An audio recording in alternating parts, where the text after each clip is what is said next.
খাবার কখন খেতে হবে? যখন খিদা লাগে। কতটুক খাবেন? খিদা বাকি থাকতে খাবার শেষ। পেট কয় ভাগ? 3 ভাগ। 1 ভাগ নিঃশ্বাস, 1 ভাগ পানি, 1 ভাগ খাবার। ঠিক আছে? শুরু কখন করব? যখন ক্ষুধা লাগবে। শেষ কতটুকু করব? ক্ষুধা থাকতে থাকতে। অর্থাৎ পেট ভরে খাবার যাবে না। 2 নম্বর নিয়ম, সকালের খাবার হবে রাজার মতো, দুপুরের খাবার হবে রাজার ছেলের মতো, আর রাতের খাবার হবে ফকিরের মতো। তাহলে শরীর সুস্থ থাকবে কি থাকবে না? খাবার নিয়ম জানানো হয়েছে কি হয় নাই? এবার নিজেকে যখন আমরা প্রশ্ন করব, তখন দেখব সকালবেলা নাস্তা করে না এমন অনেক ছেলে এখানেও আছে।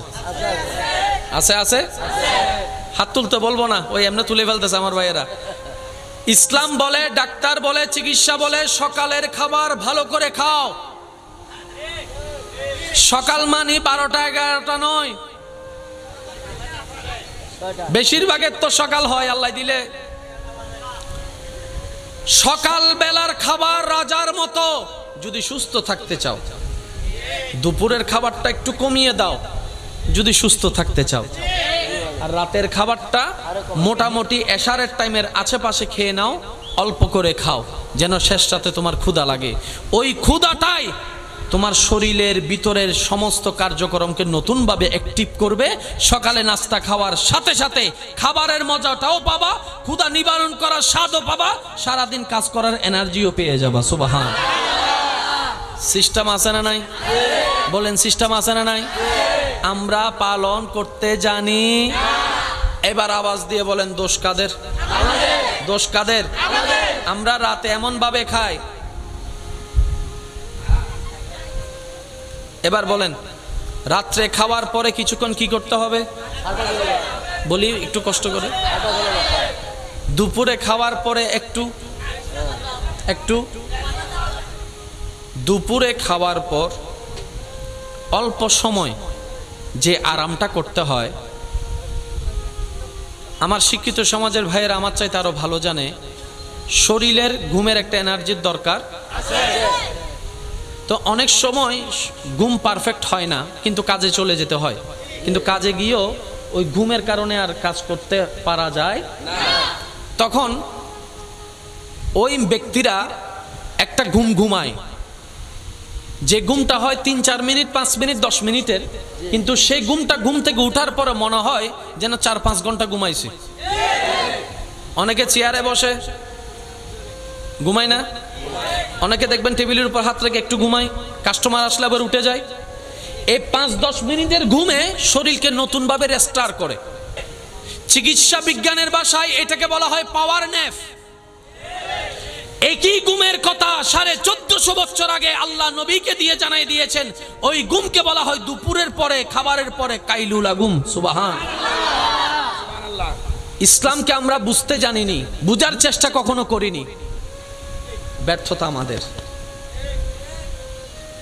6-7 ঘন্টা ঘুমায়ে যে এনার্জি পাওয়া যায়, 5-10 মিনিটের ঘুমের মধ্যে সেই শক্তির ব্যবস্থা করে দেন কে?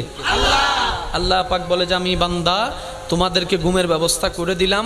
ব্যস্ততার কারণে বসে তোমাকে ঘুমাতে দিবে না অনেক সময়, কিন্তু তোমার শরীর তো ঘুম দরকার। আমি আল্লাহ অল্প করে ঘুমের ব্যবস্থা করে দিলাম। 5-10 মিনিট ঘুমাবা, এনার্জি পাবা 5-6 ঘন্টার। সুবহানাল্লাহ। এবার বলেন, নিয়ম আছে না নাই? আল্লাহ তাআলা বলে সারাদিন পরিশ্রম করলে তোমার এনার্জির জন্য ঘুমের দরকার, আর ঘুমের জন্য আমি আল্লাহ রাত ব্যবস্থা করে দিয়েছি। ঘুমের জন্য টাইম কি বলেন না সবাই? ঘুমের জন্য টাইম কি? এই রাতের ঘুমটা তুমি তোমার নিয়মে ঘুমালে ঘুম হয়ে যাবে, কিন্তু আমি রবের দেওয়া নিয়মে যদি তুমি ঘুমাও, তোমার ঘুমানোর প্রত্যেকটা নিঃশ্বাস নেওয়া এবং ফেলা সওয়াব লেখা হবে, সওয়াব লেখা হবে, সওয়াব। যদি ইসলামের নিয়মে তুমি ঘুমাতে পারো, তোমার ঘুমানোর স্টার্টিং থেকে শুরু করে একদম ঘুম থেকে উঠা পর্যন্ত ইসলামের নিয়ম দিয়ে শুরু করে ইসলামের নিয়ম দিয়ে যদি শেষ করে উঠতে পারো, আমি আল্লাহ তোমার আমলনামায় সওয়াবের ব্যবস্থা করে দিব। শুধু তাই নয়, তুমি যদি বাউযু অবস্থায় ঘুমাতে পারো, ঘুমের মধ্যে যদি তোমার মৃত্যু হয়, ওই মৃত্যুটা শহীদের মর্যাদা আমি আল্লাহ দান করে দিব। সুবহান। দুনিয়ারও লাভ, আখিরাতেরও লাভ, ডবল ডবল লাভ। কি ডবল ডবল লাভ? সে ধর্মের নাম ইসলাম। তো নিব কারা? যাদের লাভ চায়, যাদের লাভ দরকার, যারা লাভ বুঝি, তাদের এই নিয়ম, ইসলামের নিয়ম, আদেশ নিষেধ পালন করার দরকার আছে। বলেন না ভাইয়া? আচ্ছা, ডাক্তারের কাছে গেলে ডাক্তারে বেশি বেশি কি খাইতে বলে? বলেন না। পানির দাম বেশি না মদের দাম বেশি? আরো জোর হন। পানির দাম বেশি না মদের দাম বেশি? হন ডাক্তার হইও না বেশি বেশি মদ, হন ডাক্তার হই না। ও ডাক্তার, পানির তো মদের দাম বেশি বলি হর, আর এক কালাম মদ খাইতে দাও না, হয়তো মৃত্যু মন চাইলে হাসো না। আর কেন জোর হন না? লিভার নষ্ট করতে মন চাইলে হাসো না, নিজের পরিবার ধ্বংস করতে মন চাইলে হাসো না, নিজের সকাল বিকাল দুপুর নষ্ট করতে মন চাইলে হাসো না। ডাক্তার হাত দিবে দামি দুনিয়ার সগত, কল্যাণের সগত মৃত্যুবের হন দাম। ইসলাম সেটাকে হ্যাঁ বলে যেটার মধ্যে আছে মানুষের জন্য কল্যাণ। ইসলাম সেটাকে না বলে যেখানে মানুষের মধ্যে কোনো কল্যাণ নাই, সেখানে ইসলাম কখনো পারমিশন দেয় না। আমি আমার যুবক ভাইদেরকে অনুরোধ করব, ইসলামের যে কোনো সাবজেক্ট আপনি ধরবেন, ইসলামকে প্রশ্ন করবেন আপনার জীবন সম্পর্কে, প্রত্যেকটা প্রশ্নের উত্তর ইসলাম দিয়ে দিবে। সুবহানাল্লাহ। কি কোনো সমস্যা হয়েছে দিকে? হ্যাঁ, আচ্ছা, সবাই যেভাবে কি করতেছে, আল্লাহ রে আল্লাহ, এগুলো আমি কমিটির ভাইদেরকে বলতেছি, সবাই মিলে দরুদ শরীফ পড়েন। আল্লাহুম্মা সাল্লি আলা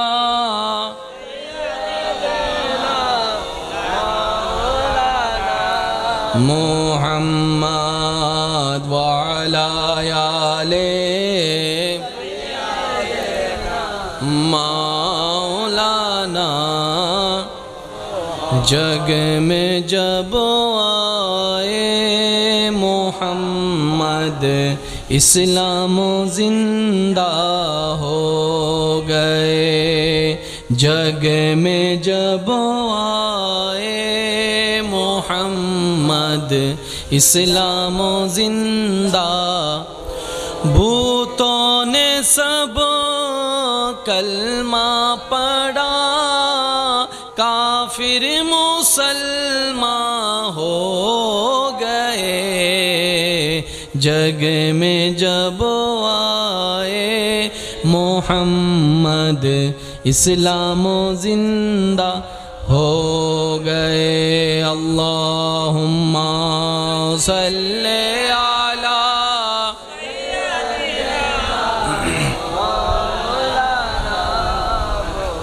वअला सैयदिना मौलाना। উচ্চ আওয়াজে একবার বলি আলহামদুলিল্লাহ। আল্লাহ তাআলা আমাদের সবাইকে ইসলামের আদেশ নিষেধ মানার, চলার তৌফিক দান করুন। আল্লাহ তাআলা মানব জাতিকে যত ধরনের নিয়ামত দিয়েছেন, তার মধ্যে অন্যতম একটা নিয়ামতের নাম হচ্ছে সময়। কি? হায়াত বলি, সময় বলি, টাইম বলি, যার যেটাই বলি শান্তি পাই। এই সময়কে যে কাজে লাগাতে পারে তার দুনিয়াতে কল্যাণ হয়, আখিরাতে কল্যাণ হয়। সুবহানাল্লাহ। ব্যস্ততা কার নাই? সবার আছে। কথা বলেন। সবারই আপন আপন জায়গায় কোনো না কোনো ব্যস্ততা। তবে আমি অনুরোধ করব, এই দুনিয়াতে থেকে একবার চলে গেলে কি আর আসা যাবে? এই দুনিয়ার যে মা বাবা পেয়েছি, সেই মা বাবা কি আর পাওয়া যাবে? স্ত্রী স্বামী কি আর পাওয়া যাবে? সন্তানদেরকে নিয়ে কি খেলা আর যাবে? এই দুনিয়ার আনন্দ নিয়ামত উপভোগ করার আর কোনো সুযোগ হবে? সেজন্য অনুরোধ রাখবো সবার কাছে, হাজারো ব্যস্ততার ভিতরে কিছু সময় নিজের জন্য, পরিবারের জন্য বের করার চেষ্টা করবেন।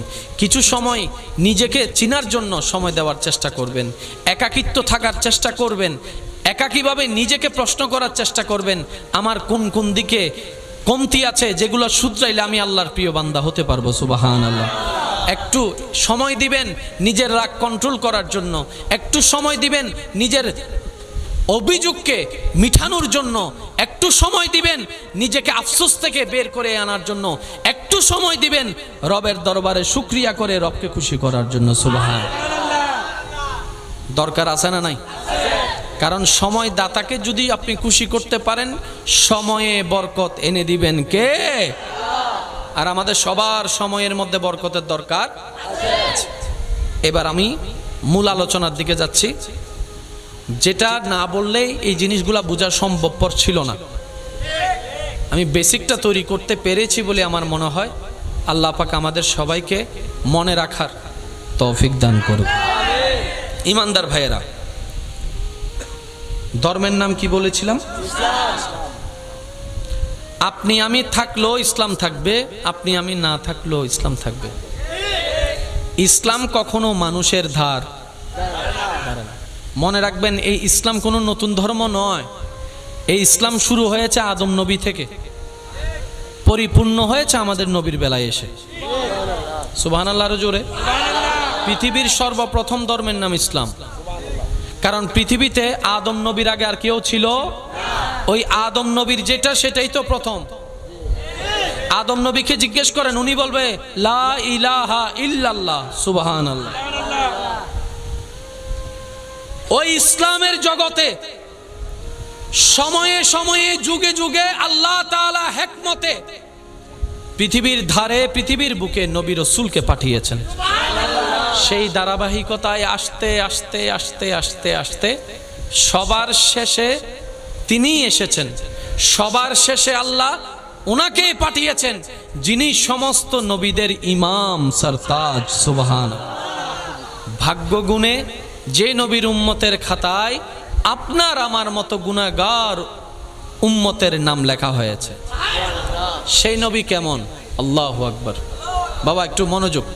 সেই নবী যার কদম জমিনে হাত বাড়িয়ে দিলে হাত চলে যেত জান্নাতের বাগানে, যার শান সম্পর্কে কোরআন কথা বলে। পৃথিবীতে কোরআনের চাইতে দামি কোনো কিতাব? সেই কোরআন যার শান ও মান নিয়ে কথা বলে, উনি হচ্ছেন আপনার আমার নবী রাহমাতুল লিল আলামিন। আমরা বলি এত বিশাল আকাশচুম্বী সম্মান উনার। নবী এমন একজন আল্লাহর সৃষ্টি, আল্লাহর হাবিব, যাকে আল্লাহ তাআলা সব কিছুর মধ্যে সৃষ্টি জগতে সবচাইতে বেশি সম্মানিত করেছেন। তিনি আপনার আমার নবী রাহমাতুল লিল আলামিন। আপনাকে আমাকে চিনে কয়জনে? কিন্তু সৃষ্টিতে নবীকে চিনে না এমন কেউ নাই। সুবহানাল্লাহ বললে সুন্দর হবে। যারা আমার নবী রাহমাতুল লিল আলামিনের উম্মত, তারা জোরে বলেন সুবহানাল্লাহ। মাশাআল্লাহ, আর একটু জোরে বলেন সুবহানাল্লাহ। আপনাকে আমাকে চিনে মাত্র 2, 3, 5 জনে। আমাদের নবীকে আসমানে চিনে, জমিনে চিনে, পাহাড়ে চিনে। আমি সুবহানাল্লাহ শুনতে পাচ্ছি না তো ভাই? হ্যাঁ, আপনার গাছে চিনে, পাথরও সালাম দিয়ে চিনার জানান দেয়। আপনার আমার নবীকে প্রথম আসমানের ফেরেশতা চিনে, দ্বিতীয় আসমানের ফেরেশতা চিনে, চতুর্থ পঞ্চম ষষ্ঠ সপ্তম সমস্ত আসমানের ফেরেশতা চিনে। চিনে তো চিনে, আপনার আমার নবীকে জান্নাতের প্রত্যেকটা রুমে চিনে, জান্নাতের প্রত্যেকটা হুরে চিনে। আপনার আমার নবীকে সমস্ত ফেরেশতাদের সর্দার জিব্রাইলে চিনে। সুবহানাল্লাহ। আপনার আমার নবীকে মিকাইল ফেরেশতা চিনে, ইসরাফিল ফেরেশতা চিনে, আজরাইল ফেরেশতা চিনে। আপনার আমার নবীকে রিদওয়ান ফেরেশতা চিনে, মালেক ফেরেশতা চিনে, আরশ বেহানকারী ফেরেশতারা চিনে। শুধু চিনে তা নয়, শুধু চিনে তা নয়, কি সৌভাগ্য আপনার আমার, কপালটা কত ভাগ্য ভালো আপনার আমার। এমন একজন নবীর উম্মতের খাতায় আল্লাহ তাআলা আপনার আমার নামকে লিপিবদ্ধ করেছেন, যেই নবীকে সৃষ্টি জগৎ শুধু চিনে না, ফেরেশতারা শুধু চিনে না, ইন্নাল্লাহা ওয়া মালাইকাতাহু ইউসাল্লুনা আলান নবী, সমস্ত ফেরেশতারাও সেই নবীর উপর দরুদ পড়ে। সুবহানাল্লাহ। শুধু চিনে না, দরুদ পড়ে। দরুদ। আপনাকে আমাকে চিনে কয়জনে? নিজের বউ তো বালা করি নু চিনে না মাথা কা। নিজুর বউও তো বালা করি, বন্ধুও বালা করি, চিনে না? চিনেতে 10 ভাগের 2 ভাগ এসে মাথাও না। 8 ভাগ তো বন্ধুর হাসও গোপন, বউর হাসও গোপন, জামাইয়ের হাসও গোপন, মা বাবার হাসও গোপন, চিনা হয় জনে।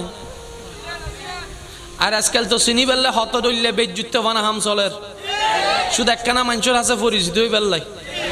আল্লাহ আর আরে মাপ গরক, মা একখানা জোরানো হইবেন না।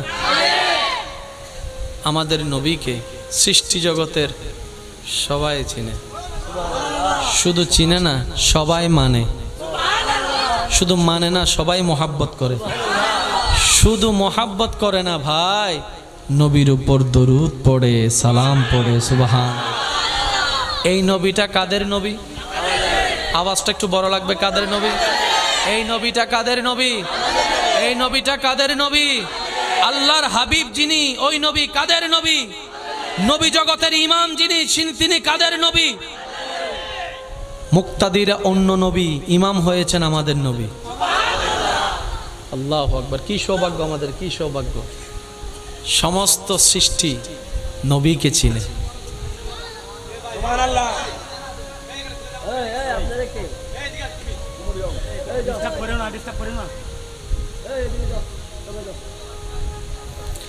একবার দরুদ শরীফ পড়েন, আল্লাহুম্মা সাল্লি আলা মাওলা মুহাম্মদ ওয়া আলা আলি সাইয়্যিদিনা মাওলানা। মুহাব্বতের আওয়াজ একবার বলেন মারহাবা। এটা কাদের নবী? আওয়াজ দিয়ে বলেন, একদম ফুল ভলিউমে বলেন, কাদের নবী? যে নবীর কোনো তুলনা, যে নবীর কোনো মিসাল, যে নবীর কোনো উপমা, जिसका कोई सानी नहीं वो नबी हमारा है, जिसका कोई सानी नहीं वो नबी हमारा है, मुस्तफ़ा की अज़मत का हद ही ना किनारा है, যার কোনো তুলনা নাই ওই নবী আমাদের নবী। বড় করে বলেন সুবহানাল্লাহ।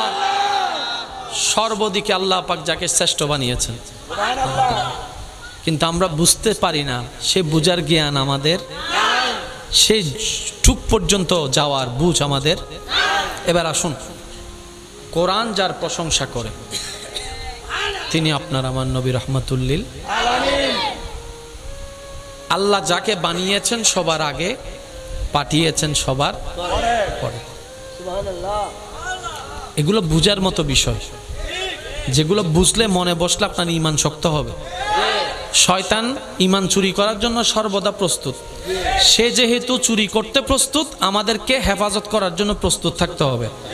কারণ মুসলমানের কাছে ঈমানের চাইতে দামি কোনো সম্পদ। আল্লাহু আকবার, আল্লাহু আকবার। নবী রাহমাতুল লিল আলামিন সর্বগুণে সৃষ্টিতে আল্লাহ পাক ওনাকে গুণান্বিত করেছেন। সৌন্দর্যের ভিতরে আমাদের নবীর সাথে তুলনা দেওয়ার মতো কেউ, জ্ঞানে আপনার আমার নবীর সাথে তুলনা দেওয়ার মতো কেউ, আওয়াজে আপনার আমার নবীর সাথে তুলনা দেওয়ার মতো কেউ, সর্বদিকে, এক কথাই শেষ, সর্বদিকে। একদিন আমার আপনার নবী এক জায়গায় আরাম করছেন, একজন সাহাবা পাশে দাঁড়িয়েছিলেন। হাদিসের মফহুম, নবীজি চোখ বন্ধ করে আরাম করছেন, ওই সাহাবা পাহারা দিচ্ছেন, দুনিয়াবি পাহারা। হঠাৎ করে উনি দেখলেন দূর থেকে একটা গাছ মাটির সাথে সম্পর্ক ছেদ করে নিজে নিজে হেঁটে হেঁটে হেঁটে হেঁটে হেঁটে হেঁটে নবীর সামনে এসে দাঁড়ালেন। উনি নিজে সচক্ষে দেখতেছেন, একটু বুঝবেন জিনিসটা, উনি নিজে সচক্ষে দেখছেন, কিন্তু নবী আরাম করছেন, নবীকে ডাকার মতো সাহস নাই, আরাম করছেন। উনি দেখতে লাগলেন ওই গাছ নবীজির সামনে এসে দাঁড়িয়ে কিছুক্ষণ অপেক্ষা করে আবার আপন জায়গায় চলে গিয়ে দাঁড়িয়ে গেলেন। নবীজি রহমতুল্লিল আলামিন যখন চোখ খুললেন তখন ওই সাহাবা অবাক হয়ে এই কথাটা নবীর সম্মুখে পেশ করলেন, ইয়া রাসূলুল্লাহ, আপনি যখন আরাম করছিলেন তখন আমি দেখছিলাম এইরকম একটা জিনিস। তখন নবী ওনার কথা শুনে, যেখানে আপনি আমি হলে অবাক হওয়ার কথা, নবী রহমতুল্লিল আলামিন মুস্কি একটা হেসে দিয়েছেন। সুবহানাল্লাহ। নবীজি মুস্কি হেসে বলেন, আমি যখন এখানে আরাম করছি দেখছে, তখন ওই গাছটা আল্লাহর কাছে অনুমতি চেয়েছে, আল্লাহ গো, তোমার হাবিব নবী, তোমার পেয়ারা নবী, রহমতুল্লিল আলামিন নবী, জান্নাতের মালিক নবী, সমস্ত নবীদের ইমাম নবী, আল্লাহ মেরাজের দুলা নবী, আল্লাহ তোমার হাবিব নবী এখানে আমার কাছে এসেছে। এত কাছে আসার পর আমি যদি একটু নবীকে সালাম দিতে না পারি, আল্লাহ আমার মনটা তো ভরছে না। আল্লাহ তুমি তো কাদের কদির, কোন বললেই ফায়া কোন হয়ে যায়, তুমি চাইলে তো সব কিছু করতে পারো। আল্লাহ আমাকে একটু অনুমতি দাও না, আমাকে একটু শক্তি দাও না, আমাকে একটু সুযোগ দাও না, আমি যেন গাছের নিয়ম থেকে ভঙ্গ করে তোমার কুদরতকে জাহের করতে পেরে আমি যেন নবীকে সামনে গিয়ে একটু সালামটা দিতে পারি, সালামটা দিতে পারি। নবী বলে, ওই গাছ আল্লাহর কাছ থেকে অনুমতি চেয়েছেন, আল্লাহ অনুমতি দিয়েছেন, কুদরতি ব্যবস্থাপনায় সেই গাছ এসে আমাকে আপন ভাষায় সালাম দিয়েছেন। সুবহানাল্লাহ, আল্লাহু আকবার।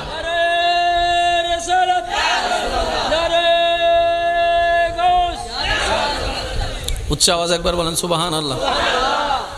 আপনাদের কি কষ্ট হচ্ছে? একবার এক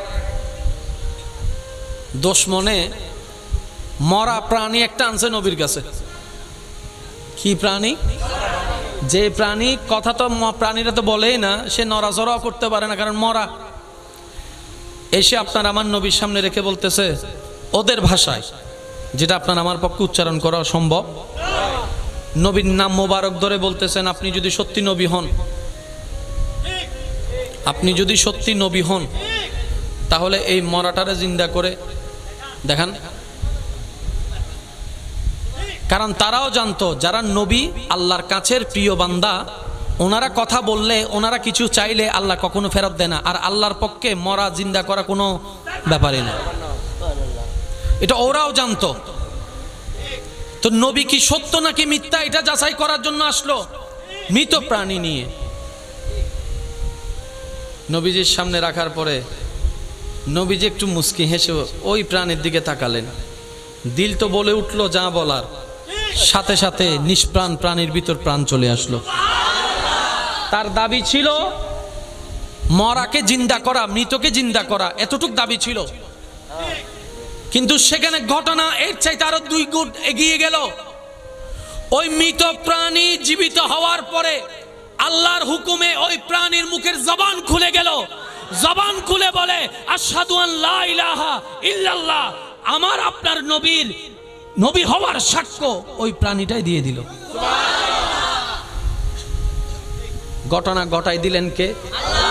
আল্লাহ চাইলে সব পারে। বলেন না ভাই, আল্লাহ চাইলে সব পারে। অন্য নবীদেরকে আল্লাহ কিছু কিছু মুআজিজা দিয়েছেন, একটু বুঝবেন। মূসা নবীর মুআজিজার কথা আপনি আমি কম বেশি সবাই জানি। লাঠি দিয়ে আঘাত করার পরে আল্লাহর হুকুমে পানি, বলেন না বলেন না,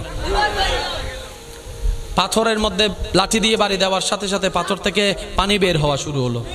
ওই লাঠিটা মাটির মধ্যে রাখার পরে লাঠিটা সাফ হয়ে গেল। অন্য সব নবী রাসূলকে আল্লাহ কিছু কিছু মুআজিজা দিয়েছেন, কিন্তু আপনার আমার নবীকে আল্লাহ তাআলা মুআজিজা বানিয়ে পাঠিয়েছেন। আমি শুনি না, আরো জোরে বলেন, আরো জোরে বলেন। আপনার আমার নবীর চুল মুবারকের মাথা থেকে পায়ের তালু মুবারক পর্যন্ত আফাত ও মুস্তাক মুআজিজা আর মুআজিজা। আপনার আমার নবীর চুল মুবারক মুআজিজা, চোখ মুবারক মুআজিজা, ঠোঁট মুবারক মুআজিজা, কথা মুবারক মুআজিজা, হাত মুবারক মুআজিজা, আঙ্গুল মুবারক মুআজিজা, পা মুবারক মুআজিজা, বসা মুবারক মুআজিজা। সুবহানাল্লাহ বলতে থাকি। আপনার আমার নবীর তাকানো মুআজিজা, চলা মুআজিজা, দুনিয়াতে থাকাও মুআজিজা, দুনিয়া থেকে যাওয়াও মুআজিজা। আল্লাহু আকবার।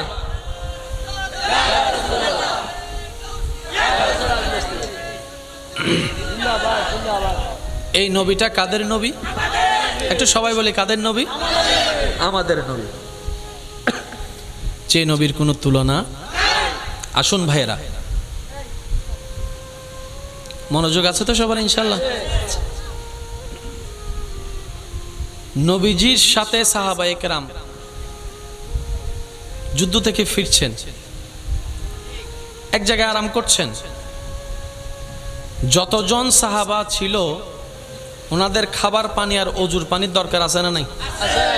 কিন্তু সাহাবা অনুযায়ী ওই কাফেলায় পরিপূর্ণ পানি।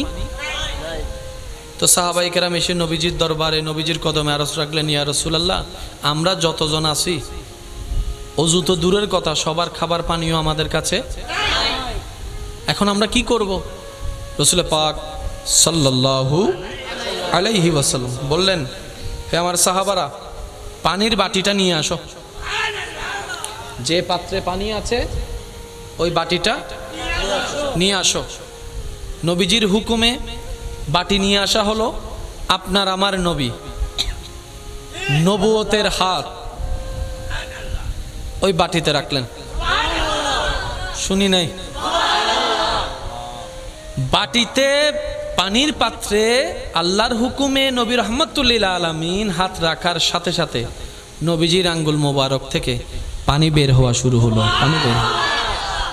এবার সাহাবায়ে কেরামকে নবী বললেন, পানি নিতে থাকো, কার কতটুক পানি দরকার নাও, যা আছে ভরে নাও, বোতল ভরে নাও, পানির পাত্র ভরে নাও, পানি ভরে নাও, যা আছে খাও খাও খাও। পানি বের হতে আছে, বের হতে আছে, বের হতে আছে। সাহাবায়ে কেরাম বলে, আমরা সবাই পানি খাইছি তো খাইছি, আমাদের যেগুলা প্রাণী আছে বাহন ওদেরকেও খাওয়াইছে, এবং আমাদের যাত্রার জন্য যতটুকু পানি দরকার খাবার এবং অজুর জন্য সেটাও আমরা রাখতে পেরেছি। কিন্তু পানি শেষ হচ্ছে না। অল্প পানিতে এই ঘটনা ঘটলো কিভাবে? মনে রাখবেন, যখন আল্লাহ তাআলার ইচ্ছা হয় তখন অসম্ভব অসম্ভব হয়। সুবহানাল্লাহ। আর হাতটা নবী রেখেছেন যিনি আল্লাহর হাবিব, আল্লাহর পেয়ারা নবী, বলেন না সুবহানাল্লাহ। এই নবীর কোনো তুলনা? বলেন বলেন সবাই, এই নবীর কোনো তুলনা? নবীজি রাস্তা দিয়ে হেঁটে গেলে পাথররা সালাম দিতেন। জোরে।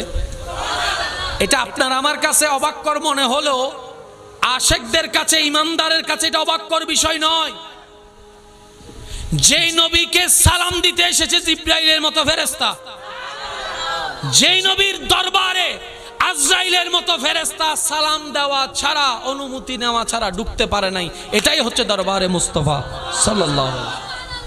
কত আদবের দরবার। আপনার আমার দাম বেড়েছে শুধুমাত্র নবীর উম্মত হওয়ার কারণে, নাইলে আপনিও মানতে বাধ্য আপনার আমার 2 পয়সার দাম 8 আনা দিয়ে কেনা আর কিন্তু নু। আচ্ছা মাথার না কোন। আচ্ছা শুনেন একটু, কারো পিছনে যদি পুলিশ গার্ড থাকে তার দাম কি কমে না বাড়ে? আর যদি কারো পিছনে আর্মি গার্ড দেয়, আর কারো পিছনে যদি বড় বড় দেশের বড় বড় অফিসার গার্ড দেয়, আপনি এমন দামি, আপনি এমন সম্মানী, আল্লাহ আপনার গার্ড দেওয়ার জন্য 2টা নিষ্পাপ ফেরেশতা দিয়ে দিয়েছেন। নিষ্পাপ ফেরেশতা, নূরের ফেরেশতা আপনাকে গার্ড দিচ্ছে। সুবহানাল্লাহ বলুন। ডাইরেক্ট কাঁধে কাঁধে গার্ড দিচ্ছে আপনাকে। আপনার ডিউটি করছে ফেরেশতা। দাম কি কমলো না বাড়লো? আরো জোরে বলেন, দাম কি কমলো না বাড়লো? আমরা নিজেদের দাম নিজেরা ধরে রাখতে জানি, নিজেদের মর্যাদা নিজেরা ধরে রাখতে জানি। আল্লাহ তাআলা নবীকে বলছেন, ওয়ালা সাউফা ইউতিকা রাব্বুকা ফাতারদা। আল্লাহ তাআলা নবীর ব্যাপারে বলছেন, ইন্না আ'তাইনাকাল কাউসার। আল্লাহ তাআলা আপনার আমার নবীর ব্যাপারে বলছেন, ইন্না আরসালনাকা শাহিদান ওয়া মুবাশশিরান ওয়া নাযীরা ওয়া দাঈয়ান ইলাল্লাহি বিইজনিহি ওয়া সিরাজাম মুনীরা। আল্লাহ তাআলা আপনার আমার নবীর ব্যাপারে বলছেন, ওয়ালাল আখিরাতু খায়রুল লাকা মিনাল উলা। সেই নবীর পথ মত চলতে জানলে লাভ আমাদের নিজেদের হবে। আপনি একটু খেয়াল করে দেখেন, দিন দিন কি সংসার জুটতেছে নাকি বেশি ভাঙতেছে? আপনারা একটু আওয়াজ দিয়ে বলুন, জুটতেছে না ভাঙতেছে? তো সংসার যদি ভেঙে যায় পরিবারও কি হয়ে যাবে? পরিবার যদি ভেঙে যায় সমাজও কি হয়ে যাবে? সমাজ যদি ভেঙে যায় দেশ কি হয়ে যাবে? তাহলে লাভ কি হচ্ছে? কোনো লাভ তো হচ্ছে না। ইসলামের নিয়ম মানতে জানলে বাহিরেও লাভ, ভিতরেও লাভ। 3 কবুল বলে তো বিয়ে হয়ে গেল, স্বামী জানে না স্বামী কাকে বলে, স্ত্রী জানে না স্ত্রী কাকে বলে। কথা বলেন। স্বামী জানে না আমার কর্তব্য কি, স্ত্রী জানে না স্ত্রীর কর্তব্য কি। বেশিরভাগ স্বামীর মাথায় আছে আমার কাজ কামানো খাওয়ানো। বেশিরভাগ স্ত্রীদের মাথায় বসে আছে আমার কাজ ঘর পরিষ্কার করা, রান্না করে খাওয়ানো। অথচ আমার ভাই বোন কখনো জানার চেষ্টা করেনি পৃথিবীর সবচাইতে পুরাতন প্রথম সম্পর্কের নাম হচ্ছে স্বামী স্ত্রী। বাকি সব সম্পর্ক আল্লাহ সৃষ্টি করেছেন পরে, প্রথম সম্পর্ক সৃষ্টি করেছেন স্বামী স্ত্রী। আদম এবং হাওয়া সম্পর্ক ছিল স্বামী স্ত্রী। এই স্বামী স্ত্রী সম্পর্ক এমন দামি সম্পর্ক যেটা শুরু হয়েছে জান্নাতে, আবার সেটা অনন্তকালও থাকবে জান্নাতে। সুবহানাল্লাহ।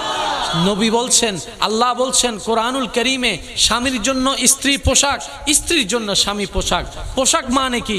স্বামীদেরকে বলে স্ত্রীদের দোষকে তুমি গোপন রাখো, স্ত্রীকে বলে তুমি স্বামীর দোষ গোপন রাখো। কারো দোষ সমাজে প্রচার করিও না, কাউকে বলিও না। একে অপরের ইজ্জত করো, মায়া করো, মহব্বত করো, সংসারে সংসার হয়ে যাবে, সওয়াবে সওয়াব হয়ে যাবে।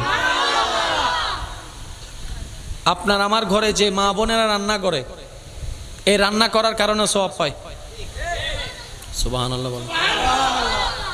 দুনিয়াবি কাজও হচ্ছে, আখিরাতের সওয়াবও হচ্ছে।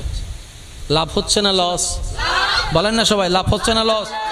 আমাদের সবাইকে একটু ইসলাম বুঝে চলার দরকার। আপনারা বলেন আছে নাকি নাই? ইসলাম থেকে কি দূরে থাকবো না কাছে থাকবো? 5 ওয়াক্ত নামাজ ইসলামে আছে, পড়লে লাভ না লস? ইসলামের মধ্যে সুদ খাইতে কি করেছে? নিষেধ করেছেন। বলেন ইসলামে সুদ খাইতে কি করেছে? গোশ খাইতে, মদ খাইতে, গাঁজা খাইতে, অন্যকে অত্যাচার করতে, মানুষকে কষ্ট দিতে, মানুষকে কঠিন কথা বলতে। ইসলাম যা যা নিষেধ করেছে আমরা সেগুলোই বেশি করি। কি বলেন আপনারা? এবার বলেন দোষ কার? আল্লাহ যদি জাহান্নামে দেয় আমাদেরকে, আমরা নিজেদের দোষে। ইসলাম কত সুন্দর। সম্পত্তি বন্টনের ব্যাপারে দেশীয় আইন আছে না নাই? কিন্তু ইসলামের ফরায়েজও, ইসলামের মধ্যে ফরায়েজও, আমরা বেশিরভাগ মানুষ ফরায়েজ দিয়ে সম্পত্তি বন্টন করতে জানি না, যার কারণে বরকত হারাই ফেলি। বছরে একবার সম্পদের নির্দিষ্ট পরিমাণের উপর কি দিতে হয়? যাকাত। যাকাত দিলে সম্পদ পবিত্র হয়। সুবহানাল্লাহ। যাকাত দিলে সম্পদ কি হয়? পবিত্র হয়। পবিত্র হয় মানে আপনার সম্পদে বরকত হবে, আপনার পরবর্তী প্রজন্ম আরো ডবল সম্পদের মালিক হবে। এটা একটা ট্যাক্স যেটা আল্লাহর কাছে জমা থাকে। সরকারে বিভিন্ন জায়গায় কাজ করে না, বা কেন মাতি হন না, রাস্তা রাস্তা বাঁধেনি, ব্রিজ টিরিজ বাঁধেনি, ইন হারার টিয়া আর টিয়া দিয়ে আবার আরারে বুঝতে এবার আর ট্যাক্স হয়ে দিয়ে হোল্ডিং ট্যাক্স, জমিনের ট্যাক্স, ঘরের ট্যাক্স, এই ট্যাক্স সেই ট্যাক্স জমিয়ে তো ইন্দি রাস্তায় বই মাতর না কেনা ইন্দি ফ্লাইওভার গই ইন সরকার হন নিজের ফকট ফাইলে আর কিনলে অদে, ঠিক আছে না? আর কিন দিয়ে আর বুঝতে ইবে অন্দি ট্যাক্স ইবে কি ইবার ফায়দা বেগুনুস অনর ট্যাক্স ফায়দা বেগুনো ফান্নান অফার। মনে রাখবেন, আল্লাহর জন্য কেউ যা করবে, যা যতটুকু করবে, সর্বনিম্ন 10 গুণ বেশি পাবে, সর্বোচ্চ 700 গুণ বেশি পাবে, আর এর উপরে যারে বেগাইরে হিসাব আল্লাহ তাকে দান করবেন। আপনার জীবনেই কি শেষ নাকি ছেলে মেয়ের জীবন আছে? ছেলে মেয়ের জীবনেই শেষ নাকি নাতি নাতনি আছে? এগুলা আস্তে আস্তে আপনার থেকে নাতি নাতনি আস্তে আস্তে কত সরকার আসবে, কত সরকার যাবে, কিন্তু আসল মালিক তো সব সময় থাকবে। সেজন্য অ্যাকাউন্ট একটা রবের কাছে করবেন। সুবহানাল্লাহ বলি, অ্যাকাউন্ট একটা রবের কাছে করবেন। এই অ্যাকাউন্টের খবর আপনি এবং আপনার রব ছাড়া জানে কেউ না জানে। এই অ্যাকাউন্টে টাকা জমাবেন কিভাবে? রাস্তা দিয়ে যাচ্ছেন, একজন গরিব দেখেছেন, আল্লাহ আপনাকে যা দিয়েছেন সেখান থেকে আপনি দিয়ে দিলেন, জমা হয়ে গেছে। এদিকে দুনিয়াবি হিসেবে তার পেটও ভরার টাকা পেয়েছে, ওদিকে আপনারটা 10 টাকাটা ওখানে 10 গুণ বেশি হয়ে অথবা 700 গুণ বেশি ওইখানে জমা হয়ে গেছে। মসজিদ মাদ্রাসায় যতটুকু পারবেন গোপনে দান করবেন। প্রতিবেশীকে, গরিব আছে, অসহায় আছে, তাকে দান করবেন। অসুস্থ কোথায় আছে খুঁজে তাকে দান করবেন। অভাবী কে আছে খুঁজে তাকে বাজারের ব্যবস্থা করে দিবেন। যা করবেন আল্লাহ আপনাকে যা ইনকাম দিবে সেখান থেকে গোপনে গোপনে গোপনে গোপনে, মনে রাখবেন 10 টাকা দিবেন, সর্বনিম্ন 10 গুণ বেশি পাবেন। জমা হচ্ছে কার কাছে? বলেন না কার কাছে? আর আল্লাহ তাআলার একটা বিধান, আল্লাহ এবং রসুলের একটা নিয়ম হচ্ছে কারো ধার রাখে না। সুবহানাল্লাহ জোরে। আল্লাহ এবং রসুল কারো ধার রাখে না, বাকি জিনিস রাখে না। যে আল্লাহর জন্য করবে আল্লাহ তার জন্য তার চাইতে বেশি করে। এখন জমা হচ্ছে কার কাছে? বলেন সবাই কার কাছে? এবার আল্লাহ তাআলা আপনাকে দুনিয়াতেও দিবেন, এটার বিনিময় আখিরাতেও দিবেন। শুধু তাই নয়, আপনার পরবর্তী প্রজন্মের ভিতরেও আল্লাহ তাআলা সেই রিজিক ব্যবস্থা করে দিবেন। সুবহানাল্লাহ। তো সন্তান পেলে তো বাবা এমনি খুশি হয়, নাতিরা পেলে তো দাদা নানা এমনি খুশি হয়। তা আপনি যদি চান তারা পাক, পরবর্তী প্রজন্ম পাক, তাহলে আপনাকে কিছু কিছু কাজ গোপনে আল্লাহর জন্য করতে হবে। আমরা কি এই নিয়মগুলো মেনে চলার চেষ্টা করতে পারবো ইনশাআল্লাহ? আর একটু মহাব্বতের আওয়াজে আল্লাহ তাআলা আমাদের সবাইকে নেক আমলের সাথী হয়ে থাকার তৌফিক দান করুন। শেষ ভালো যার, বলেন বলেন সবাই বলেন, শেষ ভালো যার। আজকের এই মাহফিল থেকে আমরা অন্তত এতটুক বুঝটা নিয়ে যাব, ইসলামের যতটুক জানি অন্তত এতটুক যেন আমরা পালন করতে পারি। কি বলেন আপনারা? যতটুক জানি ততটুক যেন পালন করতে পারি, আর যা জানি না তা জানার চেষ্টা করব। আমরা তো এক লাফে আর গাছে উঠতে পারবো, একটু একটু হলো পরিবর্তন যদি করতে পারি, এই একটু একটুটাই কাল হাসরের ময়দানে বিশাল আকারের সওয়াব বানিয়ে দিবেন কে? আর একটু জোরে বলেন কে? আর আল্লাহ চায় প্রত্যেকটা বান্দা জান্নাতে যাক। রব্বুল আলামিন কোরআনের মধ্যে বলেন, ফাবি আইয়ি আলাই রাব্বিকুমা তুকাজ্জিবান। রব্বুল আলামিন ডাক দিয়ে বলে, মা গাররাকা বিরাব্বিকাল কারীম। রব বলে, বান্দা সারাদিনে সবার কথা মনে করার টাইম পাস, শুধু আমারে ভুলে যাস তুই। আমার জমিনে থাকস, আমার দেওয়া রিজিক খাস, আমার দেওয়া নিঃশ্বাস নিয়ে চলস তুই। আমার পক্ষ থেকে মুয়াজ্জিন আমার নাম ধরে ডাকে, তুই একটু আমার দরবারে হাজিরা দেওয়ার টাইম পাস না। যিনি সময় দিয়েছেন সে রবের দরবারে সময় দিতে অনেক সময় মসজিদে গেলে দেখবেন অনেকেই 5-10 মিনিট একটু ইমাম সাহেব দেরি করলে কোনো কারণে অনেকেই ঘড়ি দেখে, অনেকেই দেওয়াল ঘড়ি দেখে, অনেকে আবার কাশি দিয়ে সিগন্যাল দেয়, হুজুর টাইম হয়ে গেছে। কি ব্যর্থতা আপনার আমার জন্য! রবকে খুশি করতে নিজের উপকারে গিয়েছি, সেখানেও টাইম দেখে হিসাব করছি।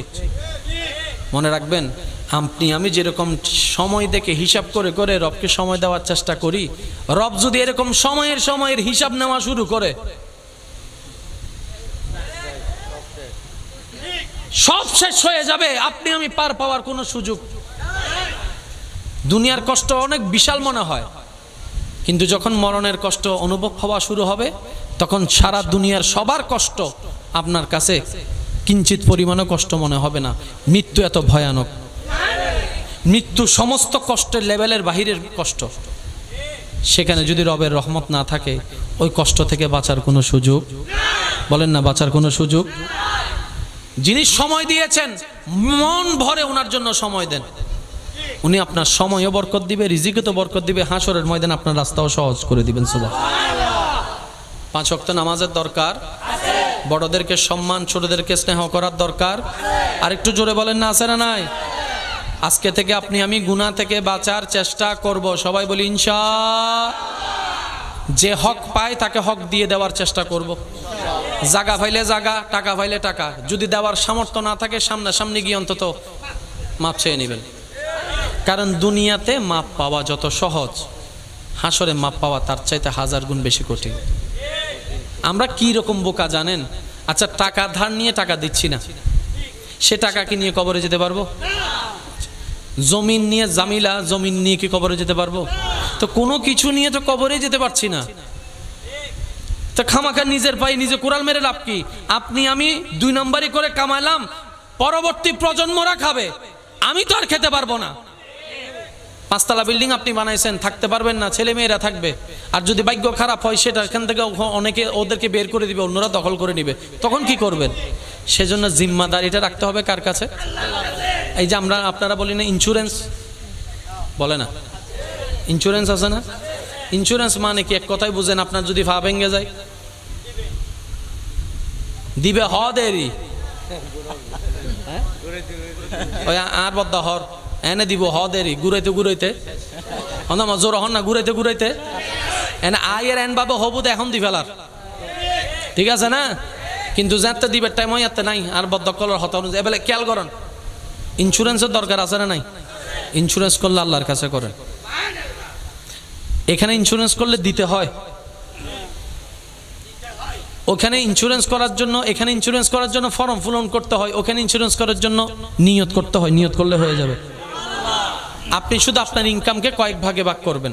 হালাল ইনকামকে মা বাবার জন্য রাখবেন, স্ত্রী সন্তানের জন্য রাখবেন, প্রতিবেশীদের জন্য রাখবেন, আল্লাহর রাস্তার জন্য কিছু রাখবেন।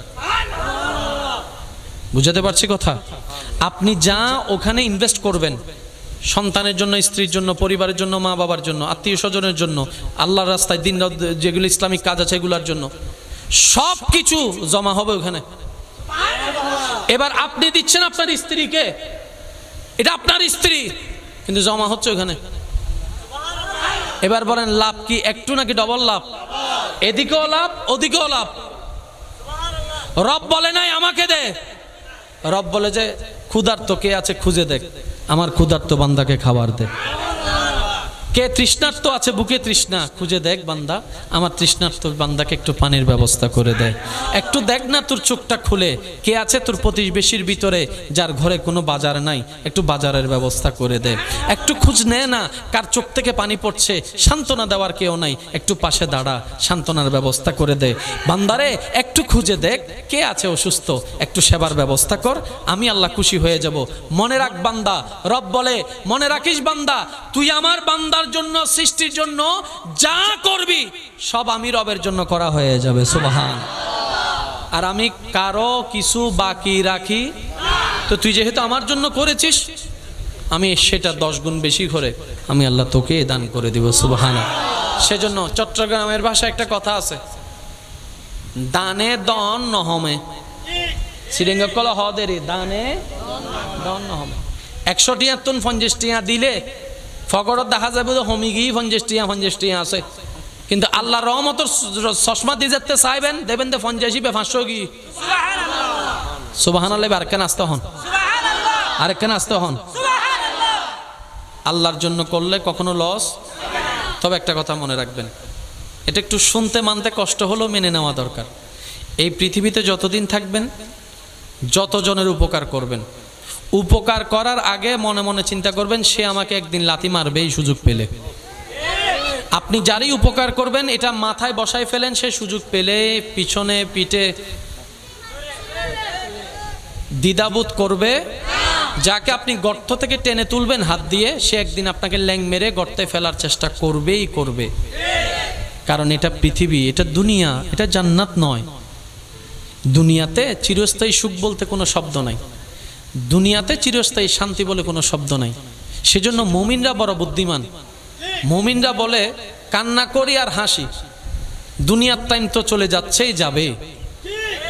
আমি দৌড়াই আর এক জায়গায় বসে থাকি, সকাল তো রাত হবে, এটার তো শেষ আছে, ওটার তো শেষ নাই। সুতরাং এই দুনিয়ার জীবন আমি সহ্য করে, ধৈর্য ধরে, শুকরিয়া করে, কোনো রকম কাটাই ফেলে ইবাদত করে, ইমানটা ঠিক রেখে আল্লাহ তাআলা আমাকে হাসরের ময়দানে পরকালীন জীবনে এমন নিয়ামত দান করবেন যেটার কোনো শেষ নাই, সেটার কোনো শেষ নাই, যে নিয়ামতের সুখের শান্তির কোনো অভাব নাই। সুবহান। বোকারা দুনিয়া নিয়ে ভাবে, বুদ্ধিমানরা আখেরাত নিয়ে ভাবে। বোকারা দুনিয়ার জমায়, বুদ্ধিমানরা আখেরাতের জমায়। এবার সিদ্ধান্ত আমাদের, বোকা হয়ে পরিচিত হব নাকি বুদ্ধিমানের পরিচয় দিব? যার যার জায়গা থেকে শেষে নিজের ভালো নিজেকে বুঝতে হবে, নিজেকে চিনতে হবে। কথা উপকার করতে হবে শুধুমাত্র কার খুশির জন্য? দুনিয়ার কারো থেকে থ্যাংক ইউ পাওয়ার দরকার। আপনার ঘরে যদি কোনো অসুস্থ মুরব্বী থাকে, দেখবেন আপনি নিজেই সেবা করেন, আবার ওই মুরব্বী আপনারই দোষ ধরে। আপনি ওনার প্রস্রাব পায়খানা পরিষ্কার করেন, কিন্তু উনি বকা দিল আপনারা দেয়, ঝাঁটি মারলো আপনারে মারে। তখন অনেক সময় অনেকে বলে, হ্যাঁ করি লাভ কি? করে লাভ আছে, এখানে বুঝবেন না, চোখটা বন্ধ করলে বুঝবেন। সুবহান। আর একটু জোরে বলেন সুবহান আল্লাহ। আর একটা কথা মনে রাখবেন, মানুষ যত বৃদ্ধ হয় তত ছোট বাচ্চা হয়। বৃদ্ধ মানুষের অভ্যাসগুলো দেখবেন ছোট বাচ্চাদের মতো জিদ করে বেশি। ছোট বাচ্চারা যেরকম একটু থেকে 19-20 হলে করে কান্না করে, মুরব্বীরা তার কান্না করতে পারে না, এটা রাগ দিয়ে দেখায়, জিদ দিয়ে দেখায়। তো সেজন্য যাদের ঘরে মুরব্বী আছে, মনে রাখবেন আল্লাহর পক্ষ থেকে আপনাদের ঘরের জন্য আলাদা একটা রহমত বরাদ্দ হয়ে আছে। সেজন্য যাদের ঘরে মুরব্বী আছে সম্মান করবেন, ধৈর্য ধরবেন। ওনারা তো ছোট বাচ্চার মতো জিদ করবে, বাঁচবে আর কয়দিন? হাঁটতেও পারে না, চলতেও পারে না, যে কোনো একটা মুহূর্তে চলে যাবে। সেবা করার চেষ্টা করবেন। আল্লাহ তাআলা আমাদের সবাইকে নবীর ওয়াফাদার উম্মত হয়ে কবরে যাওয়ার তৌফিক দান করুন। শত ব্যস্ততার ভিতরে রিজিক দাতার দরবারে শুকরিয়া আদায় করার জন্য 5 ওয়াক্তে 5 বার নামাজের মাধ্যমে সিজদা দেওয়ার আল্লাহ তৌফিক দান করুন। আল্লাহ তাআলা আমাদের সবার হৃদয়ে শান্তি দান করুক, প্রত্যেকটা পরিবারে শান্তি দান করুক। এই মাহফিল যারা সাজিয়েছেন, সহযোগিতা করেছেন, আল্লাহ সবাইকে কবুল করুক, আমিন। চলেন আমরা তারা একটু নবীকে সালাম দিই। ইয়া নবী সালাম না পড়িলে ঈমান তাজা হইবে না। আল্লাহুম্মা সাল্লি আলা মাওলানা মুহাম্মদ ওয়া আলা আলি সাইয়্যিদিনা। अल्लाह ही अल्लाह किया करो, दुख न किसी को दिया करो, जो दुनिया का मालिक है नाम उसी का लिया करो। अल्लाह ही अल्लाह, अल्लाह ही अल्लाह, अल्लाह ही अल्लाह किया करो, दुख न किसी को दिया करो, जो दुनिया का मालिक है नाम उसी का लिया करो। अल्लाह ही अल्लाह, अल्लाह ही अल्लाह। সবাই কি আওয়াজ? अल्लाह ही अल्लाह, अल्लाह ही अल्लाह ही अल्लाह किया करो, दुख न किसी को दिया करो, जो दुनिया का मालिक है नाम उसी का लिया करो।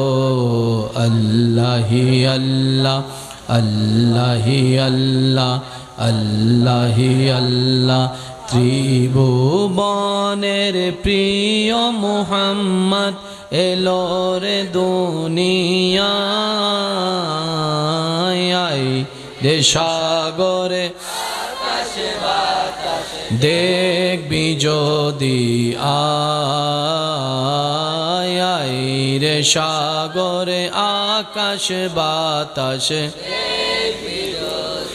আজকে যত পাপী ও তাপী সব গুনাহের পেল মাফি, দুনিয়া হতে বেইনসাফি জুলুম নিল বিদায়, রে সাগরে দেখবি যদি আয়, রে সাগরে দেখবি যদি আয়। শেষবারের মতো সবাই মানিয়ে কি আওয়াজে, ত্রিভুবনের এলো রে দুনিয়ায়,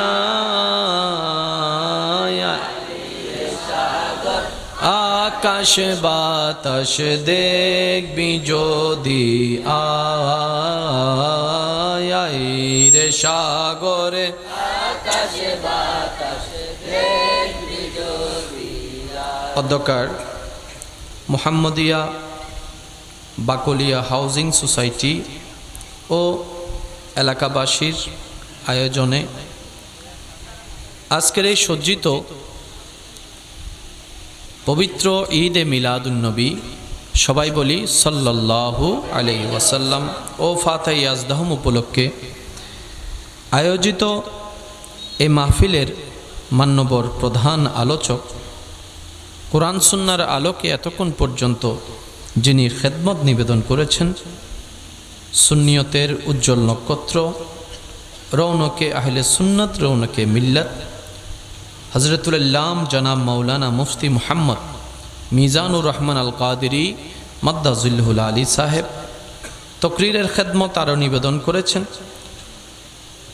রৌনকে মিল্লাত হযরতুল আল্লাম হাফেজ মাওলানা মুহাম্মদ আমির হোসেন আল কাদেরী মাদ্দাজিল্লুহুল আলী খেদমতটুকু নিবেদন করেছেন। মুজাহিদে মিল্লাত হযরতুল আল্লাম জনাব মাওলানা মুহাম্মদ জালালউদ্দিন সাহেব মাদ্দাজিল্লুহুল আলী, রৌনকে আহলে সুন্নাত, রৌনকে মিল্লাত হযরতুল আল্লাম জনাব মাওলানা সৈয়দ মুহাম্মদ আব্দুল কাদের রাজভী মাদ্দাজিল্লুহুল আলী সহ আমন্ত্রিত ওয়াদিগার উলামায়ে কেরাম উপস্থিতি হাজিরিকে কবুল আর মঞ্জুর করুক।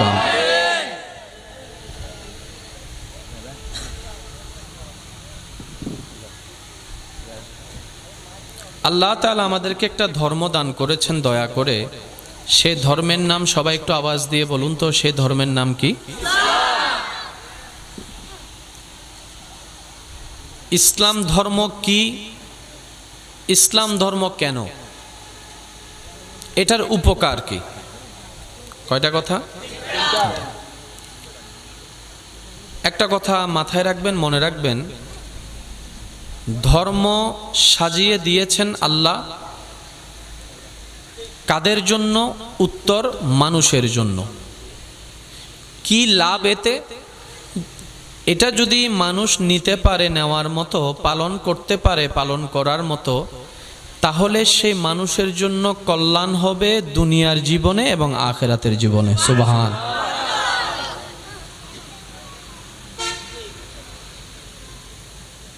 কি আমি গণমত থাকতাম কেন? দন না কি কোনো সমস্যা? কি না সমস্যা নেই, থাক থাক, সমস্যা নেই, থাক। একবার বলি মারহাবা। কি আপনাদের কষ্ট হচ্ছে? আজকে শরীরটা আমার একটু খারাপ, তো এমনি অন্য সময় ফ্যান নিন, আজকে একটু নিজের থেকে চেয়ে নিলাম আর কি, কারণ সব সময় পরিবেশ পরিস্থিতি একরকম থাকে। ধর্মের নামটা কি? একটু সবাই বলি, ধর্মের নামটা কি? ইসলাম ধর্ম আমাদের, কিন্তু পালন আমরা করি না। এই লিস্টিতে মানুষের সংখ্যা কম নাই, বেশি আছে। এর কারণ হচ্ছে, অন্যতম একটা কারণ, আমরা ইসলামকে নামে যতটুক চিনেছি বুঝার চেষ্টা করিনি। বেশিরভাগ মানুষের মাথায় বসে আছে ইসলাম এমন একটা ধর্ম যেখানের কর্ম পালন করলে সওয়াব হয়, সওয়াব হলে পরকালে জান্নাত পাওয়া যায়। অবশ্যই পাওয়া যায়, কিন্তু একটা কথা সেখানে আমরা ভুলে যাই, সেটা হচ্ছে ইসলাম শুধু পরকালের কল্যাণের জন্য নয়, ইসলাম পালন করলে দুনিয়ার কল্যাণও সেখানে আল্লাহ রেখে দিয়েছেন। সুবহান। আল্লাহ তাআলা কোরআনুল কারীমের মধ্যে বলেন, আল ইয়াউমা আকমালতু লাকুম দীনাকুম ওয়া আতমামতু আলাইকুম নি'মাতি। আজকের দিনে আমি আল্লাহ তোমাদের জন্য তোমাদের ধর্মকে পরিপূর্ণ ঘোষণা করে দিলাম। সুবহানাল্লাহ। পরিপূর্ণ ঘোষণা করে আমি আল্লাহ নিয়ামত শেষ করে দিইনি। আমি আল্লাহ এই ইসলামকে আমি আল্লাহর নিয়ামত দিয়ে এমনভাবে ভরপুর করে দিয়েছি, ইসলামের প্রত্যেকটা বিধান যে তাজিমের সাথে পালন করবে, লালন করবে, ধারণ করবে, আমি আল্লাহ তার জন্য সেটার ভিতরে নিয়ামত রেখে দিয়েছি। সুবহান। খিদা লাগলে কি খেতে হয় একটু বলি সবাই। খিদা লাগলে কি খেতে হয়? আপনি চাইলে ভাত খেতে পারেন, যেহেতু আপনার খিদা লেগেছে। এখানে আপনার দুইটা ওয়ে আছে, একটা হচ্ছে আপনি ইসলামিক নিয়মে খেলেন, আর একটা হচ্ছে আপনি আপনার মন মতো খেলেন। দোনোভাবেই আপনার পেট ভরবে, কিন্তু হালকা 19-20 বেশ কম আছে। আর একটু জোরে। যদি আপনি আমি নিজের মতো নিয়মে খাই, পেটটা ভরে যাবে, ক্ষুধা নিবারণ হবে সত্য, কিন্তু যদি ইসলামিক নিয়মে খাই, প্রথম নম্বর ফায়দা, আপনার খাবার আপনার জন্য কল্যাণকর হবে। আমি শুনিনি, আরো জোরে বলেন। কারণ প্রত্যেকটা কিছুর মধ্যে একটা এফেক্ট আছে, একটা সাইড এফেক্ট আছে। যেখানে কল্যাণ আছে সেখানে অকল্যাণ। মোবাইলের যেরকম উপকারিতাও আছে, ক্ষতিও। লাইটের উপকারিতাও আছে, ক্ষতিও। প্রত্যেকটা কিছুর উপকারও আছে, ক্ষতিও আছে। এবার বলেন আপনার আমার চাওয়া কি, ক্ষতি না উপকার? দিবেন কে? ওই আল্লাহ থেকে উপকারটা নেওয়ার জন্য যে মাধ্যমকে লালন পালন করে চলতে হয়, এটার নাম ইসলাম। ক্ষুধা লাগলেন, খাবার সামনে আসলো, মন মতো করে খেলেন, আপনার মতো করে, আপনি সেখানে ক্ষুধাটা নিবারণ যেভাবে পাবেন, কিছু ক্ষতি আপনার জন্য সেখানে বরাদ্দ করা আছে। কিন্তু প্রক্ষান্তরে যদি আপনি আমি ইসলামের নিয়মটাকে ফলো করে আপনি আমি খাবারটা গ্রহণ করি, ক্ষুধা তো নিবারণ হবেই হবে, এর সাথে সাথে কিছু বেনিফিট আপনার আমার জন্য আসবে। এক নাম্বার, এই খাবারটা অকল্যাণকর হবে না, কল্যাণের হয়ে যাবে। সুবহানাল্লাহ। দ্বিতীয় নম্বর, সেই খাবারটা শুধু আপনারই থাকবে, শয়তান খেতে পারবে না। যখন আপনি খাবার শুরুতে বিসমিল্লাহ বলে আপনার রিজিকদাতার নামটা আপনি স্মরণ করে নেবেন। সুবহানাল্লাহ।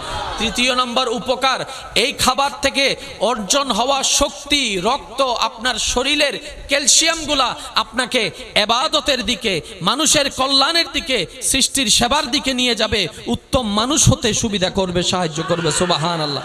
চতুর্থ নাম্বার, আপনি যখন খাবারটা খেয়ে রবের দরবারে শুকরিয়া আদায় করবেন, যে খাবারটা আপনি খাবার পরে চাউলের বস্তা থেকে চাউল কমে গিয়েছে, লসের মধ্যে পড়েছে, শুকরিয়া আদায় করার সাথে সাথে লাইন শাকারতুম লা আযীদান্নাকুম আয়াতের উপর আমল হওয়াতে আল্লাহ আপনার সেই খাবারে বরকত দান করে আল্লাহ পাক আপনার রিজিকে বরকত বাড়ায় দিবেন। সুবহানাল্লাহ। লাভ কি কমতেছে না বাড়তেছে? এগুলা কি পরকালের লাভ না? এখন বলছি এগুলা কি দুনিয়ার লাভ। কিসের লাভ? এবার আপনার শুধু ইসলামিক নিয়মে খাওয়ার কারণে এই খাবারটা পরকালীন সওয়াব হয়ে গিয়েছে। আর একটু জোরে। তা আমরা তো বুদ্ধিমান মানুষ, নিজেদেরকে দাবি করি লস হওয়ার দরকার কি, লসে যাব কেন, লসে নিব কেন, লস তো করার দরকার। আমরা তো বুদ্ধিমান, আমরা তো লাভটাই না চাইবো। ইসলাম হচ্ছে লাভে ভরপুর, কিন্তু ফ্রিতে পেয়ে গিয়েছি তো, মায়ের কুল থেকে পড়ে আজান শুনেছি তো, যার কারণে ইসলামের মূল্যায়ন আপনার আমার কাছে নাই। কিন্তু যারা নিজের জান বাজি রেখে হাজারো দ্বিধাদ্বন্দ্বের ভিতর থেকে ইসলামকে সত্য প্রমাণ পেয়ে ইসলাম গ্রহণ করেছে, ইসলাম গ্রহণ করার কারণে অন্যদের হাতে অত্যাচারের শিকার হয়েছে সাহাবায়ে কেরাম, ওনাদের কাছে ইসলামের মর্মটা ছিল সেই রকম, সেই লেভেলের, কারণ ওনারা ইসলামটা কষ্ট করে অর্জন করে ধরে রেখেছিল। সুবহানাল্লাহ। আমার কথা কি ক্লিয়ার ভাবে বোঝা যাচ্ছে ভাইয়া? একটু আমরা বুঝার চেষ্টা করি, কারণ আমাদের হায়াত অর্ধেক শেষ। কি বলেন? পিছনের বাইরে একটু আওয়াজ দেন না। আমাদের হায়াত অর্ধেক, বাকি আছে অল্প। পারবো না জানি, রবকে খুশি করার মতো আমল নিয়ে কবরে যাওয়ার মতো আপনি আমি কেউ পারবো না, অন্তত চেষ্টা তো করতে পারি। কি বলেন? চেষ্টা করতে কে কে রাজি আছেন? দুই হাত তুলেন। মাশাআল্লাহ, আল্লাহ কবুল করুক, বলেন আমিন। এবার হাতটা একটু নামান। তাহলে খাবার চাইলে আপনি ইসলামের নিয়মের বাহিরেও খেতে পারেন, চাইলে ইসলামের নিয়মের ভিতরেও খেতে পারেন, কিন্তু বুদ্ধিমানরা ইসলামের নিয়মটাকে ফলো করবে। আপনি যদি ইসলামের নিয়মের বাহিরে খান, লস আপনার জন্য বেশি। কারণ কথাটা বললে জানি না কোন দিকে চলে যায়, তবেও বলি, আমরা সবাই স্বাধীনতা খুঁজি, সবাই স্বাধীন হতে চায়, কিন্তু আমার দৃষ্টিতে স্বাধীনতা দেওয়াটা উচিত না। কারণ আমরা স্বাধীনতার ব্যবহার করতে জানি না। আমরা স্বাধীনতা মানে মনে করি ছোট বড়র সাথে বেয়াদবি করা। আমরা স্বাধীনতা মানে মনে করি যেমনে মন চায় তেমনে চলা।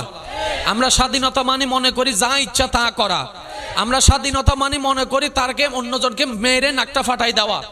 আমরা স্বাধীনতা মনে করি গরিবদের রক্ত চুষে খাওয়া। আমরা স্বাধীনতা মনে করি অন্যের কষ্টের কারণ হওয়া।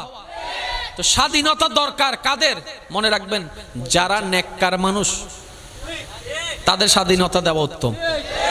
যারা ভদ্র মানুষ তারা স্বাধীনতা পেলে কল্যাণকর হয়। যারা আল্লাহওয়ালা মানুষ ওনারা যদি স্বাধীনতা পায় নিজেরও কল্যাণ হবে, দুনিয়ারও কল্যাণ করবে। সুবহানাল্লাহ। আমাদের মতো মানুষ স্বাধীনতা ডিজার্ভ করে না, কারণ আমরা স্বাধীনতার ব্যবহার করতে। এই কথা একমত আছেন আপনারা সবাই? জোর করে নাকি সজ্ঞানে? একটু আওয়াজ দিয়ে বলেন, জোর করে না সজ্ঞানে? কিছু একটা করতে গেলে আগে মুরব্বীরাদের সামনে ছোটরা বেয়াদবি করতো না, ভয় পাইতো।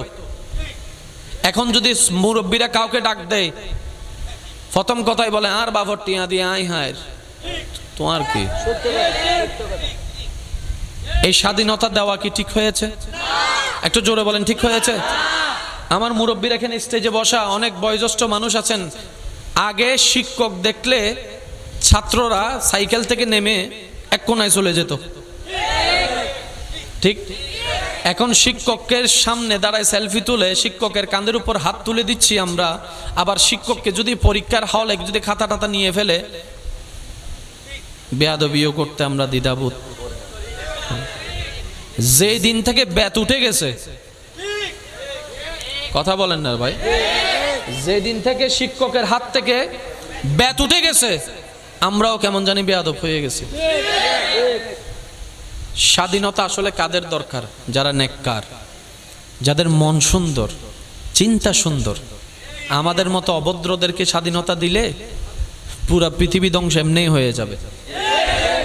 স্বাধীনতা দরকার, স্বাধীনতার বিপক্ষে নয়, কিন্তু কারা স্বাধীনতা পাওয়ার যোগ্য যদি লিস্টি করেন আপনার বিবেকও মানতে বাধ্য হবে।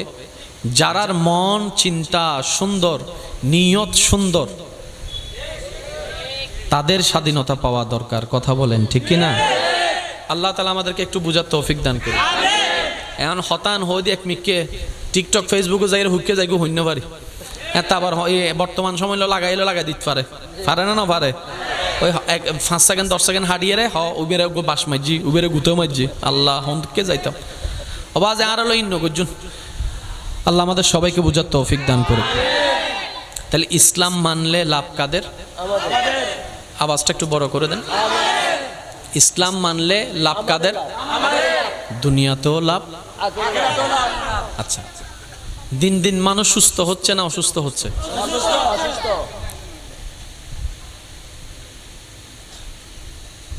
অসুস্থ হওয়ার অন্যতম একটা কারণ হচ্ছে, বলেন, সমস্ত রোগের মূল হচ্ছে এ পেট। যার খাবার ঠিক তার শরীর সুস্থতার সম্ভাবনা বেশি। সেজন্য ডাক্তারের কাছে যখন আমরা রোগ নিয়ে যাই, ডাক্তার আমাদেরকে খাবার বাঁচা দেয়। অর্থাৎ ডাক্তার বলে যা তা পেটের মধ্যে ঢুকাইও। এবার সেখানে আমি স্বাধীনতা পেয়েছি, যা মন চাই তা খাচ্ছি। কোন খাবার কেমন তেল দিয়ে বেজেছে আমরা কেউ জানি? কোনটা জিন্দা কুড়া কোনটা মরা কুড়া সেটাও জানি? সব শুধু। এবার কিছুদিন পরে এই রোগ বেড়ে গিয়েছে, কোলেস্টেরল বেড়ে গিয়েছে, প্রেসার বেড়ে যাচ্ছে, এই হচ্ছে সেই হচ্ছে। কেন? আমরা এটাকে ব্যবহার করতে জানি।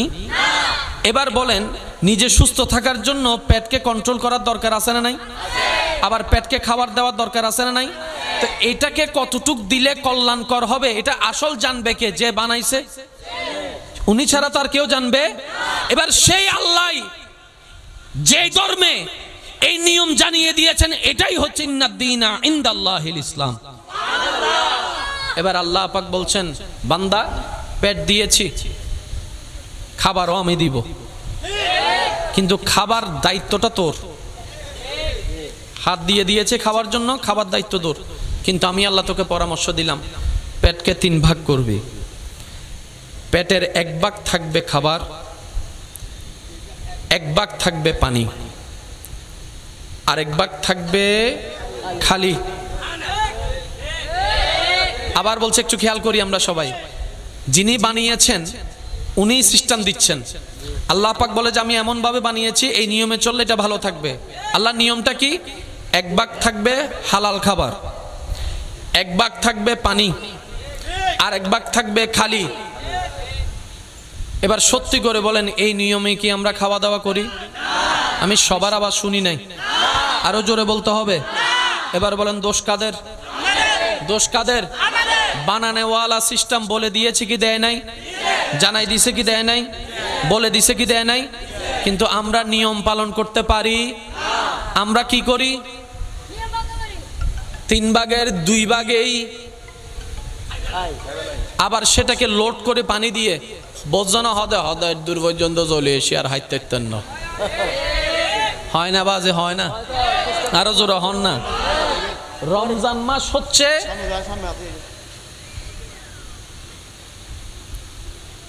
রমজান মাস হচ্ছে শরীর সুস্থ করার সবচাইতে বড় ওষুধ, কিন্তু আমরা বোকারা সেই সুযোগও নিতে পারি না।